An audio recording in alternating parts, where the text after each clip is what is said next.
सभी को नमस्कार। मैं राहुल माहेश्वरी और आज हम बात करने वाले हैं कुंभ के बारे में, कुंभ राशि के बारे में, कुंभ मेले के बारे में, हमारे जीवन की कुंभ के बारे में, इस यूनिवर्स के कुंभ के बारे में, है ना। कुंभ का शाब्दिक अर्थ क्या होता है? तो कुंभ का अगर हिंदी से बात करें तो मटका बोलते हैं, है ना। इंग्लिश से बात करें तो पोट बोलते हैं, घड़ा बोलते हैं, ठीक है ना। तो कुंभ राशि को संस्कृत में बोलते हैं अ, कुंभ मतलब घड़ा होता है ना। एक मटका होता है जिसके अंदर बहुत सारी चीजें भरी हुई होती है। तो हमारा शरीर भी एक घड़ा है, एक मटका है, ये प्रकृति भी एक घड़ा है, मटका है। आप क्या निकालना चाहते हो वहां से? ठीक है ना, प्रकृति आपको दे सकता है।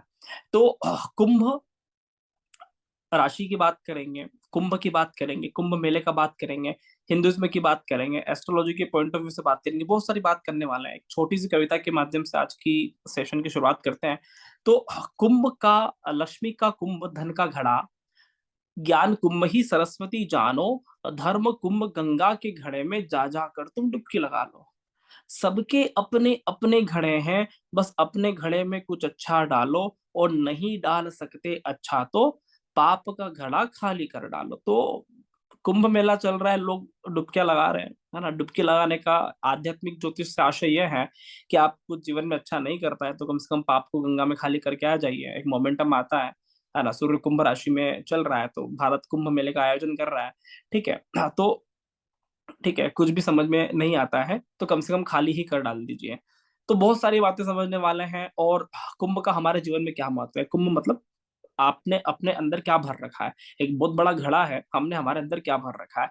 फॉर एग्जाम्पल बात करेंगे लक्ष्मी माता का, तो लक्ष्मी माता के पास एक घड़ा होता है ना, जिसमें लग्जरी जीवन है। हम लक्ष्मी माता की पूजा क्यों करते हैं? पैसे के लिए, है ना। लग्जरी जीवन दे दीजिए, ऐश्वर्य दे दीजिए, वैभव दे दीजिए, ठीक है ना, हर तरह का सुख संपदा, भौतिक जीवन। तो देवी लक्ष्मी के कुंभ में भौतिक जीवन है, ऐश्वर्य है, धन है, सुख संपदा है, लग्जरी जीवन है ना, शुक्र है, युवा अवस्था है, प्रेम है, सौंदर्य है। तो लक्ष्मी माता जैसी है वैसा ही उनका कुंभ है, जैसे वो है वैसा ही उनका कुंभ है, वैसा उनका घड़ा है, तो वो वही दे पाएंगे। इसी तरह से हम बात करेंगे सरस्वती माता का। तो सरस्वती माता जी कुंभ में क्या है? तो ज्ञान है, नॉलेज है, संगीत है, वाणी है, शिक्षा है, विद्या है, अध्यात्म है ना, स्पिरिचुअलिटी है। तो देवी सरस्वती के पास जो है वही तो वो दे पाएंगे, है ना। आप देवी सरस्वती से ज्ञान मांगिए, ज्ञान देंगे। अमृत मांगिए, है ना, ज्ञान अमृत मांगिए, ज्ञान अमृत देंगे, ठीक है ना। संगीत मांगिए, रस मांगिए, रस देंगे। उनके पास जो है वो वही दे पाएंगे। गंगा की बात करते हैं, जहाँ पे हम डुबकी लगा रहे हैं। गंगा मैया क्या दे सकती है? तो गंगा मैया मतलब उनके पास अमृत है, तो अमृत है तो वो अमृत ही दे सकेंगे। अमृत मतलब सबसे अच्छा, है ना, बेस्ट। उससे अच्छी चीज कुछ भी नहीं होती है। तो गंगा का भारत में सबसे ज्यादा महत्व है कि भैया धर्म है, शुद्ध है, सत्य है, अमृत है, अजर अमर अविनाशी कर देता है, हर पापों से मुक्ति दे देता है। तो गंगा के पास जो है वही वो दे सकती है। तो हमारे पास क्या है? प्रश्न ये है, आज आज का विषय ये है कि हमारे पास क्या है, कैसे हम ज्योतिषी पॉइंट ऑफ व्यू से समझ सकते हैं, कैसे हम इसको रेमेडीज के रूप में समझ सकते हैं, कैसे हम जीवन जीने की कला की दृष्टि से समझ सकते हैं। तो बहुत कुछ बात करने, ये हमने गंगा कुंभ देख लिया, सरस्वती का देख लिया, लक्ष्मी मैया का देख लिया। हमारा कुंभ क्या है? एक छोटा सा बात करते हैं। फॉर एग्जाम्पल हम हमारे कुंभ को कैसे तलाश सकते हैं, कैसे हम समझ सकते हैं कि हमारे कुंभ के अंदर क्या है। जैसे फॉर एग्जाम्पल कि आपको अगर किसी ने अच्छा कहा और आप खुश हो गए, आपने उसको थैंक यू बोला, ग्रेटिट्यूड दे दिया, तो इसका मतलब ये है कि आपके कुंभ में ग्रेटिट्यूड है, आपके कुंभ में कुछ अच्छा अवश्य है, तभी आप कुछ अच्छा बात कर पाए। दूसरी स्थिति, आपको किसी ने कुछ आलोचना कर दिया, कुछ शिकायत कर दिया, कोई गलत बात कर दी, कोई गाली दे दी, तो आपने भी प्रत्युत्तर में दे धन धना धन बोले, रुकना का है। हमने भी उसको प्रत्युत्तर में, है ना, उसी तरह से जवाब दे दिया, गाली से गाली, है ना, पत्थर फेंका तो पत्थर फेंक दिया। जो उसने किया वो हमने कर दिया। इसका मतलब क्या हुआ कि हमारे कुंभ में भी कहीं ना कहीं ये सारी चीजें थी, तभी हम दे पाए। प्रश्न ये नहीं है कि उस व्यक्ति ने क्या कहा, प्रश्न ये है कि हमने कैसे उत्तर दिया। और उत्तर देना मतलब हम हमारे कुंभ की बात कर रहे हैं, हम हमारा अंदर घड़े की बात कर रहे हैं कि हमारे अंदर क्या है। सामने वाले ने कुछ आलोचना किया, गलत किया, तो मान सकते हैं कि उसके कुंभ में वो होगा, इसीलिए वह व्यक्ति आपको इस तरह से बोला कि ये बात कर पाया। बात ये है कि आपने जिस तरह से उत्तर दिया ना, इससे ये समझ में आता है कि आपके कुंभ में क्या भरा हुआ है, आपके घड़े में क्या भरा हुआ है, आपके जीवन में क्या भरा हुआ है, आपके अंदर क्या भरा हुआ है, वही उत्तर आप दे सकेंगे। तो ये प्रश्न है कि हम किसी की बात को सुनते हैं, वो कह रहा है, वो एक फैक्टर है, सही है गलत है कुछ भी हो सकता है, आप उसका रिप्लाई किस तरह से कर रहे हो, ये आपका कुंभ है, ये आपके घड़ा है। अगर आपके घड़े में गाली है ही नहीं, सामने वाला आपको कितनी अब्यूज वर्ड बोलेगा, आप उसको गाली दे ही नहीं सकते हैं, क्योंकि आपके कुंभ में वो चीजें नहीं है। अब आपके खजाने में वो चीजें नहीं है, आपके भंडार में वो चीजें नहीं है, तो भैया गाली देने का सवाल ही नहीं उठता, आप उसको कुछ और ही रिप्लाई करोगे। क्योंकि जो हमारे कुंभ में होगा, हम उसको वही बोल सकते हैं। हमारे अंदर गंदगी है तो ही हम गंदे वचन कह सकते हैं, हमारे अंदर बुराई है तो ही हम बुराई कह सकते हैं, हमारे अंदर अच्छाई है, सामने वाला को कुछ भी कहे, आप उसको कैसे बुरा कह सकते हो। इसके इसके पीछे कहानी याद आ रही है मेरे को, है ना, भारतीय संस्कृति का ही वो, है ना, बहुत अद्भुत हिस्सा रहा है ना।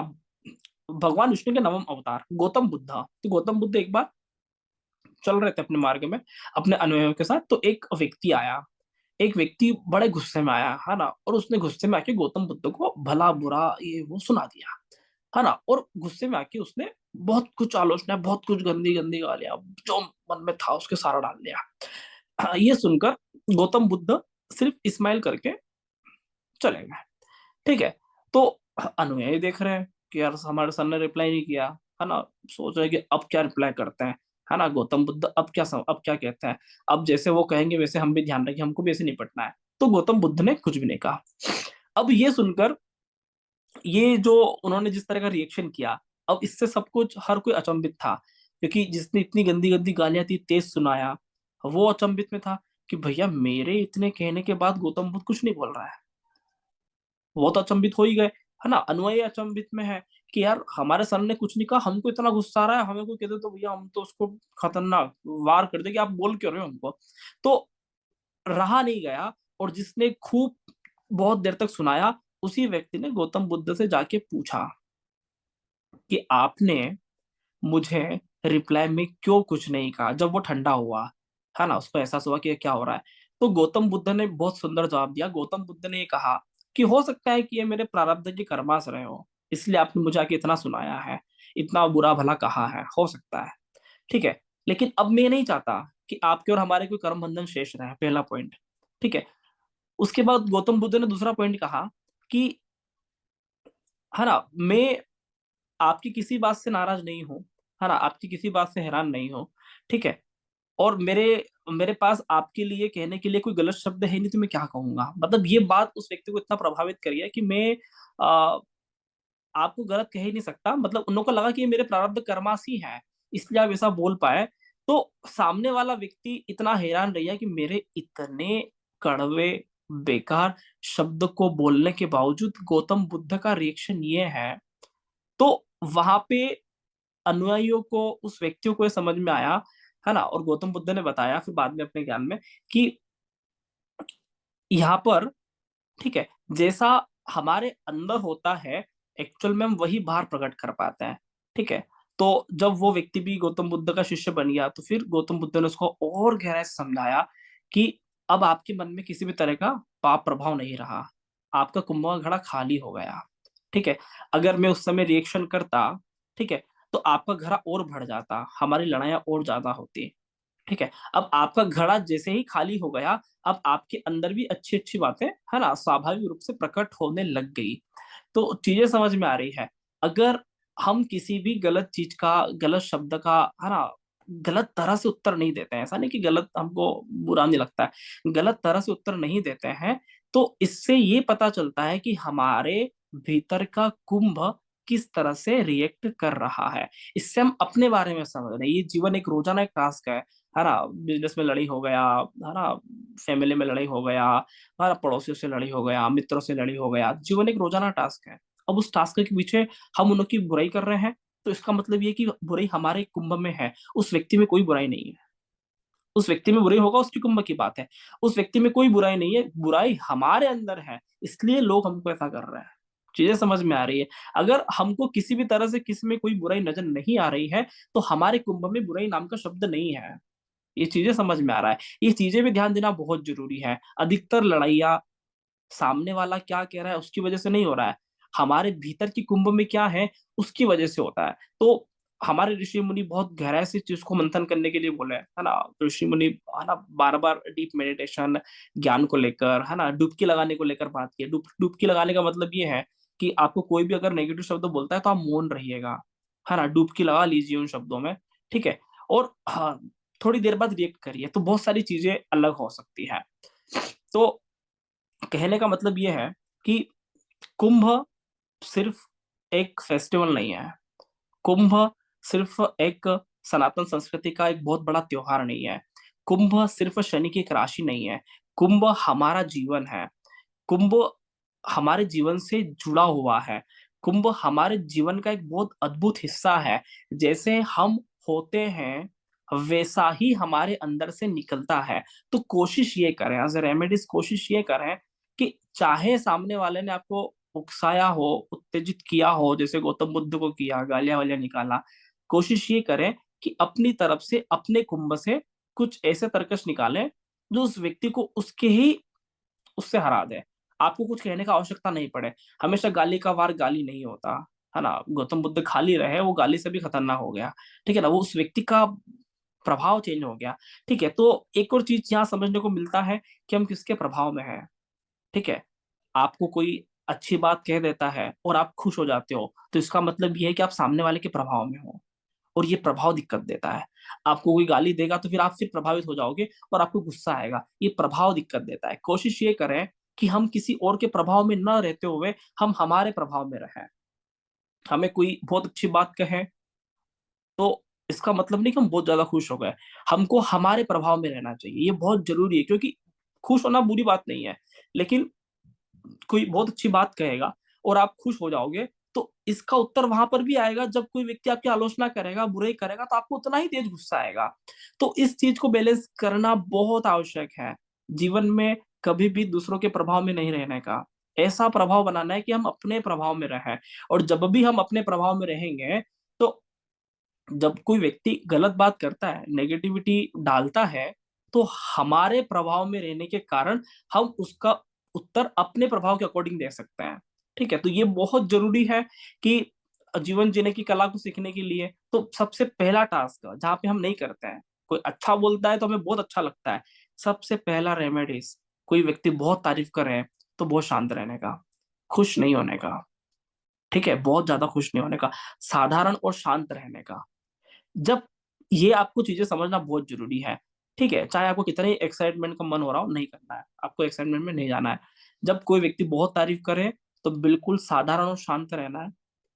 इसका रिजल्ट आपको अच्छा तब मिलेगा जब कोई व्यक्ति आपकी आलोचनाएं कर दे, आपको बुरा भला कहने आ जाएगा, जब आपकी आदत है कि मुझे उसकी बातों का प्रभाव नहीं पड़ता है, तो ये आपके कुंभ का ओरा बहुत बदल जाएगा। और जैसे ही हमारे कुंभ के प्रभाव में हम आने लग गए, तो इस दुनिया में किसी व्यक्ति का प्रभाव हमारे ऊपर नहीं पड़ता। भगवान कौन होता है, भगवान मतलब किसी का प्रभाव उनके ऊपर नहीं पड़ा, ठीक है। भगवान श्री राम है, ठीक है, किसी का प्रभाव उनके जीवन में पड़ा, किसी का भी प्रभाव उनके जीवन में नहीं पड़ता है, ठीक है ना। वो अपने प्रभाव में रहते हैं और हर व्यक्ति को अपने प्रभाव में डाल देते हैं, वो भगवान है, ठीक है। तो हम बहुत गहराई से समझ सकते हैं अपने भीतर की कुंभ को, है ना, अपने भीतर की कुंभ को कैसे अच्छा बना सकते हैं, कैसे हम अपनी तरफ से बेस्ट बातें बोलने की कोशिश करें, अच्छी बातें बोलने की कोशिश करें, और हमेशा देने का भाव रखें, ठीक है। भगवान बहुत बड़ा है, ऊपर वाला बहुत बड़ा है।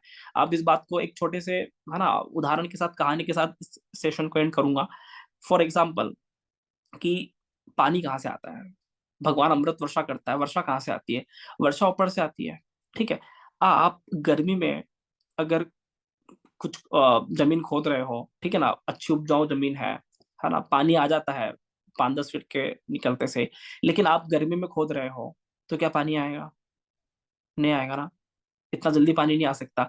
लेकिन आपने अगर यही चीजें अगर आपने, है ना, बरसात के बाद जैसे ही खोला है, तो प्रकृति पूरी भरी हुई है, ऊपर वाले ने जब देना है ना, जब ऊपर वाला वर्षा करके रखता है तो नीचे वाले भी देते हैं, इस बात का ध्यान रखें। ऊपर वाला जब देता है तो आपको नीचे वाले भी देते हैं। तो हमेशा हमको ऊपर वाले से मांगना है। हम बहुत सी बार गलती ये करते हैं कि हम अपने अधीनस्थ लोगों से, नीचे वाले लोगों से, उनसे मांगते हैं, उनसे लेने की कोशिश करते हैं। अरे नीचे वाले का क्या ताकत है जो आपको दे पाएगा? मांगना है तो ऊपर वाले से मांगिए।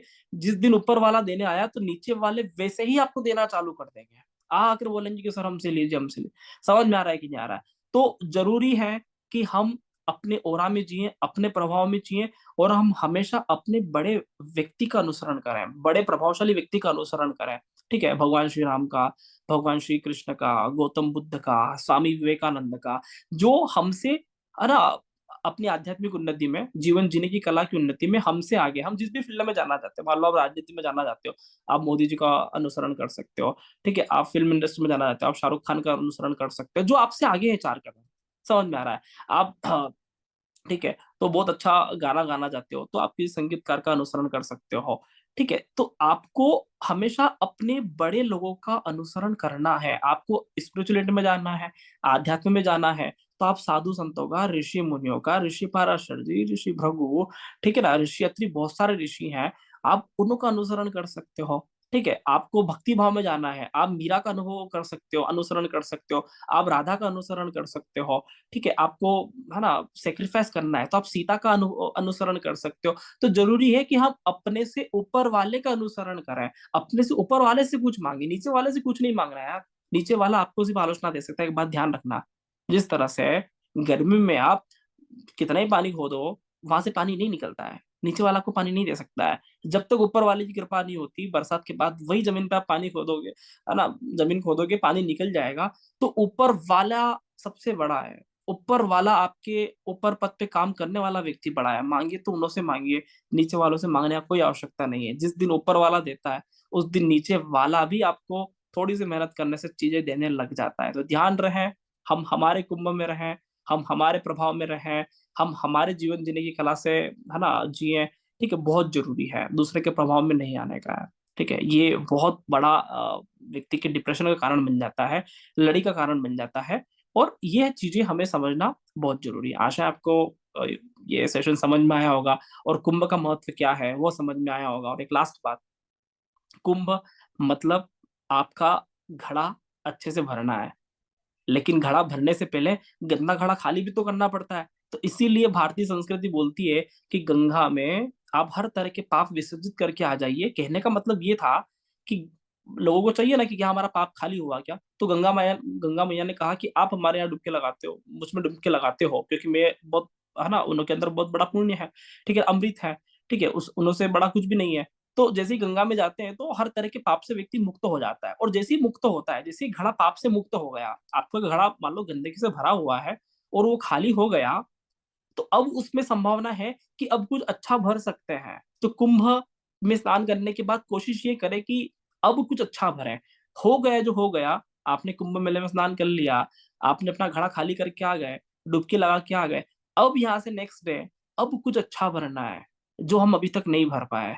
ठीक है, ताकि हम कुछ अच्छा लोगों को दे सके, क्योंकि जैसा आपका कुंभ होगा, जैसा आप घड़े में भरेंगे, वही आप लोगों को दे सकेंगे। आपके अंदर ज्ञान होगा, आप ज्ञान ही दे सकोगे।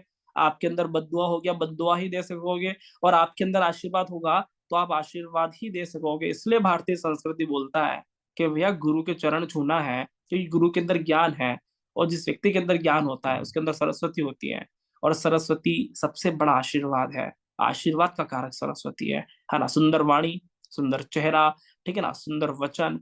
और चाणक्य, आचार्य चाणक्य बोलते हैं कि जीवन में सफलता प्राप्त करने के लिए, पूरी दुनिया को जीतने के लिए सिर्फ 2 मूल मंत्र है।